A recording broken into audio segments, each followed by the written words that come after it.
So, నేను మా స్కూల్‌లో మా 10థ్ క్లాస్ బ్యాచ్ రీయూనియన్ ఫంక్షన్‌కైతే వెళ్తున్నాననమాట.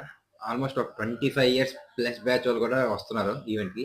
మేము కూడా మా క్లాస్ వాళ్ళు చాలా ఎక్కువ మంది వస్తారు కాబట్టి ఎంజాయ్ చేద్దాం అనుకున్నా. తక్కువ మంది వచ్చారు. కాకపోతే చాలా బాగా ఎంజాయ్ చేసాం. వెళ్ళగానే కామెడీ విషయం ఏంటంటే మాకేమో ప్రేయర్ పాటించారు. మాకెవరికీ ప్రేయర్ గుర్తులేదు. కాకపోతే వీళ్ళేమో పాటించారు. ఏదో కష్టపడి బుడబడా అనేసాం. అండ్ అయిపోయాక మా క్లాస్ రూమ్స్‌కైతే వెళ్ళిపోయామనమాట. అండ్ మా క్లాస్ రూమ్స్‌లో జరిగిన ప్రతి ఫన్నీ ఇన్సిడెంట్‌ని అయితే మేము రీక్రియేట్ చేసాం. కొంతమంది సార్ గెటప్ ఏస్తారు. కొంతమంది మేడం గెటప్ ఏసారు. అండ్ అలా కారిడార్స్‌లో తిరిగామనమాట. మేము చదివిన ప్రతి క్లాస్‌కి, ప్రతి రూమ్‌కి అయితే వెళ్ళిపోయాము. ప్రతి మెమరీ రీక్రియేట్ చేసామనమాట. చాలా బాగా ఎంజాయ్ చేసాం ఈరోజైతే. తక్కువ మంది అయినా సరే బాగా ఎంజాయ్ చేసాం. అండ్ అలాగా మొత్తం మా ప్రతి క్లాస్ తిరిగాం. అండ్ ప్రతి క్లాస్‌లో చాలా మెమరీస్ అయితే ఉన్నాయి. మేము ఉన్నప్పటికీ ఇప్పుడు మారిపోయినప్పటికీ స్కూల్ అయితే చాలా మారిపోయింది. అండ్ అందరం కలిసి కూర్చొని అసుకేసుకున్నాం చాలాసేపు బయటన. అండ్ ఇంకా ఏం చేయాలో తెలియక హోటల్‌కెళ్ళి తినేసామనమాట. అక్కడ కూడా ఇంకా వాగుతూనే ఉన్నాం.